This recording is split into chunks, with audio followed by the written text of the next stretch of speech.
Today మీరు YouTube స్వాగతం. మీ senior citizen. ఇప్పుడు అశోక్ ల్యాండ్ చార్ట్ చూస్తున్నారు. ప్రస్తుతం అశోక్ ల్యాండ్ 2.33 ఉంది. ₹2.32 తగ్గింది. అండ్ ఫస్ట్ ఆఫ్ ఆల్ ఇది డిస్క్లైమర్, ఇది ఎటువంటి బయింగ్ సేల్ గురించి కాదు, ఇది ఓన్లీ ఎడ్యుకేషన్ పర్పస్.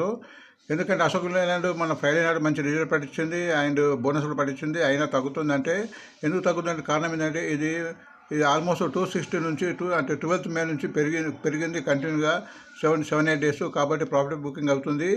ఇది 230కి అండ్ 220కి మంచి సపోర్ట్ లెవెల్ ఉంది. మళ్ళీ అక్కడి నుంచి పెరగడానికి అవకాశం ఉంది. ఎందుకంటే కంపెనీ పరంగా మంచి ఆర్డర్స్ ఉన్నాయి, మంచి రిజల్ట్ పట్టించింది, మంచి డివిడెండ్ సంవత్సరంలో ఆల్మోస్ట్ ₹6.20 ప్రకటించింది అండ్ బోనస్ కూడా ప్రకటించింది 1:1. దాని యొక్క డేట్ రాలేదు, కొద్దిగా టైం పడుతుంది, ఒక 2 months టైం అని చెప్తున్నారు.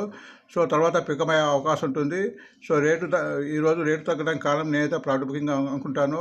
మళ్ళీ చెప్తున్నాను, ఇది ఎటువంటి బయింగ్ సెల్ కాదు, ఇది ఓన్లీ ఎడ్యుకేషన్ పర్పస్. మీరు కూడా చేయండి. బట్ కంపెనీ పరంగా అయితే ఫండమెంటల్ ఉంది అండ్ బోనస్ ప్రకటించింది అంటే దాన్ని బట్టి దాని కంపెనీ యొక్క స్ట్రాంగ్నెస్ తెలుస్తుంది. అండ్ డివిడెండ్ ఇచ్చిన సంవత్సరము 2 times డివిడెండ్ ఇచ్చింది. ₹2 ఒకసారి, మొన్న 22nd మేకు రికార్డ్ డేట్ ఉండే 4.20. సో డివిడెండ్ ఉంది. హిందూజా గ్రూప్ వాళ్ళది commercial vehicles and electrical vehicles చేస్తుంది. కాబట్టి ఇది తగ్గినప్పుడు ఇలాంటి షేర్ తీసుకోవడం, యావరేజ్ చేసుకోవడం, కొద్ది తీసుకోవాలి.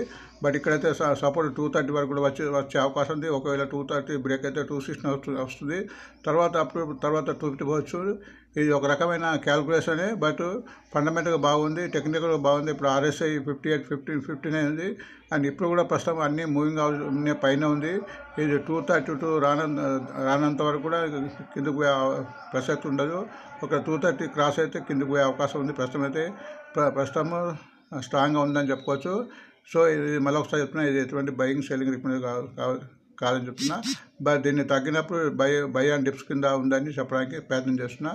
సో మీరు మీ విజ్ఞానం పాటించి ఇందులో డిసిషన్ తీసుకుంటారని భావిస్తున్నా.